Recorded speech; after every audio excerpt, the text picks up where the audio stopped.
This is a reading of The Telltale Heart that was written by Edgar Allan Poe. He wrote this in 1843, so it was during the 19th century, and it was actually before the Civil War. So the English that you're going to hear as I read this short story to you is very formal. They didn't have the nuances or the slang that we have today. So it is sometimes difficult to understand what is being said, but together we can, figure it out. There's a couple purposes to reading this. The first purpose is that we are going to practice the during reading strategy of visualization. We'll find some sections, some paragraphs or sentences that are extremely detailed, and you will make a mental picture or image in your head and then try to replicate that image onto a piece of paper. Again, it's not based on artistic quality, although that does help, but it's more on did you get all of the details from what you read into your picture. The second purpose is I want to start teaching you about how to annotate text. The reason I'm doing this is because I'm noticing that my daughter, who is a freshman in high school, is having to annotate text, and I want to make sure that you guys at least understand what it is.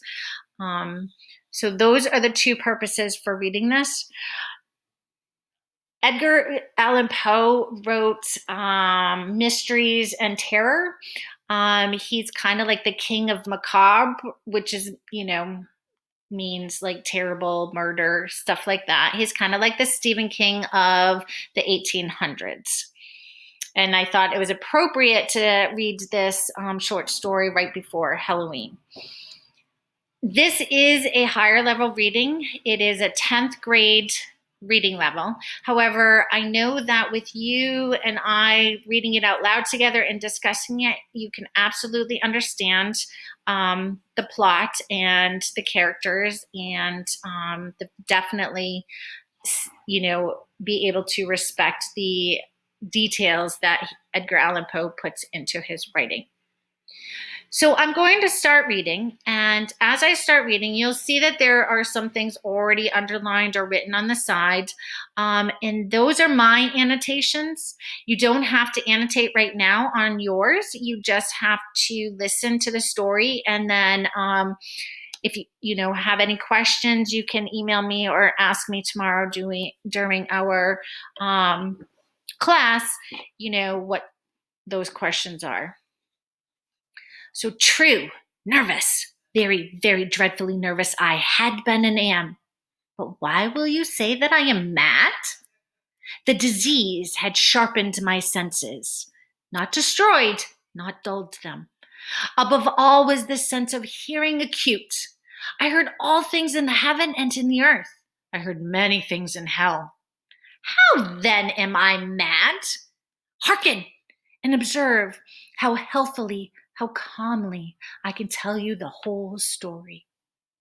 So I'm going to pause there. So the first thing that I thought was, who the heck is the narrator talking to? So I wrote that. Who is the narrator talking to? It sounds very conversational at the beginning. I assume, or I can infer, that he is talking to me, the reader, and you, the reader. But again, that was the first thing that came to mind. Then I noticed that disease. Who has the disease? I had written that, but now I know that who has a disease, it is the narrator. So I'm going to get rid of that because we don't need that. I answered that question already. So the narrator is saying that he has some kind of disease and that this disease made his senses, so hearing in particular, seeing, smelling, very, very sharp.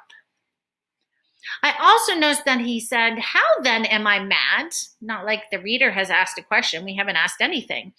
But the narrator responds immediately and says that, ask the question, how am I mad?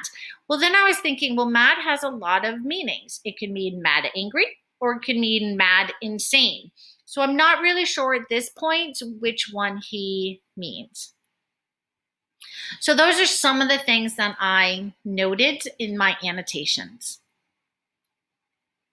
It is impossible to say how first the idea entered my brain, but once conceived, it haunted me day and night. Object, there was none. Passion, there was none.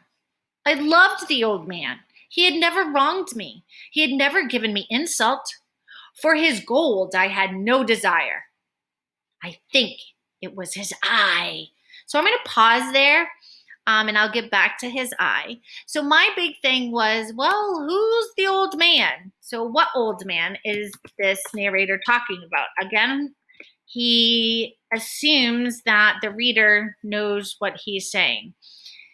So then he says, like, he has an idea. It's in his head. Okay.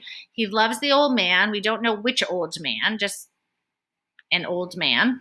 The old man was never mean to him. And the interesting piece that I thought was that it says, he says that he had no desire for the old man's gold. So we know that whatever he did, because we don't know yet, it's not because he hated the old man, and it's not because he wanted gold. So, okay, let's continue. I think it was his eye. Yes, it was this. One of his eyes resembled that of a vulture, a pale blue eye with a film over it. Whenever it fell upon me, my blood ran cold, and so by degrees, very gradually, I made up my mind to take the life of the old man, and thus rid myself of the eye forever.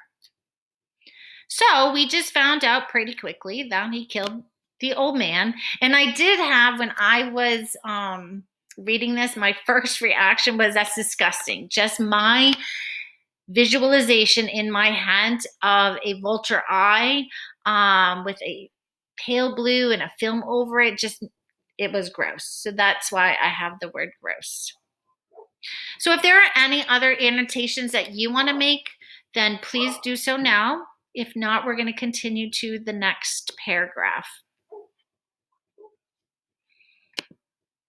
And now, as you see, there's no annotations. So I'm going to annotate what I think, and you are welcome to add any annotations to your version of this. Now, this is the point. You fancy me mad. Madmen know nothing. But you should have seen me. You should have seen how wisely I proceeded, with what caution, with what foresight, with what dissimulation I went to work. So, pausing, I want you to pay attention to the fact that dissimulation has a 1. This, if we were to use textbooks, literature textbooks, if you go to the end of the page, you would see that dissimulation has a 1 next to it, and it tells you the meaning of the word. So the people who, included this short story expect you not to know what dissimulation means, and that means hiding your thoughts or feelings. So if we go back up here, we can read it and say, okay, basically, again, he's talking about a madman, but he's saying that he's wise, he's cautious, and he has foresight, which means that he planned things beforehand so that he can't be mad. And at this point, I'm assuming that madman means crazy or insane.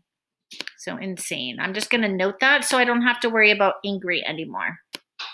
Although he could be angry and insane. And again, you can use a text box to make your annotation. But he's saying he's not insane because of those 3 things.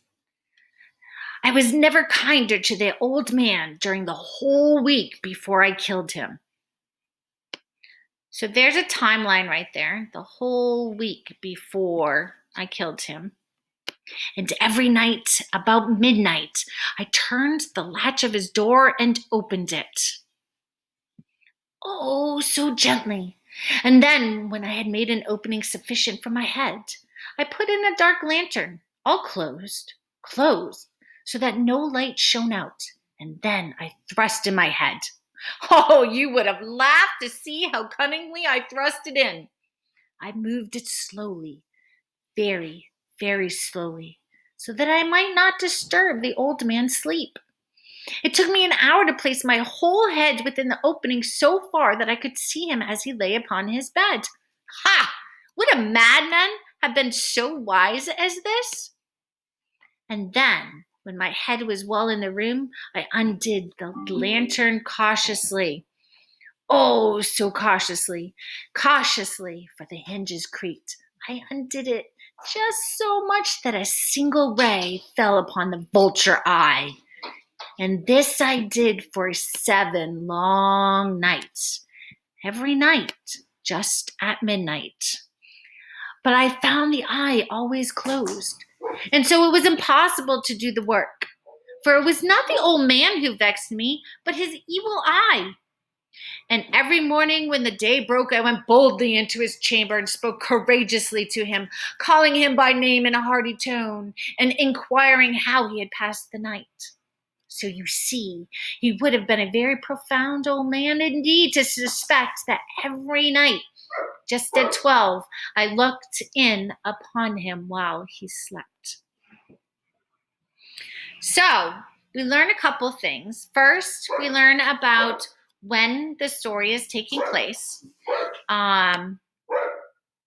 He does flash back and talks about how for 7 nights at midnight, very specifically at midnight. Now, one of the students in class actually had a great question, and he asked, well, why midnight? So what, back in the 1800s, we didn't have streetlights, they didn't have phones, they didn't have computers, they had old-fashioned lanterns that had actual slats in it. They didn't have flashlights, so pretty much once the sun went down, the only lights you had were candles and the fireplace. And candles were kind of a fire hazard, so they would go to bed generally, 9, 10 o'clock at night. So midnight, you would assume that a person is in a deep sleep. We often call it REM sleep. That's when you are in a dream state. So we know that he did this every night about midnight. The one thing that I would like you to do to practice before we have an assessment on visualization is any part of this is really descriptive, from when he stuck his head in all the way down to the one ray falling upon the vulture eye. I want you to open up your ELA notebooks and I want you to make a visualization for this section. And we also learn why it took 7 nights. It took him 7 nights because he couldn't kill the man who was sleeping. He's not angry with the man. He is just insane about the eye, or as he calls it, the evil eye.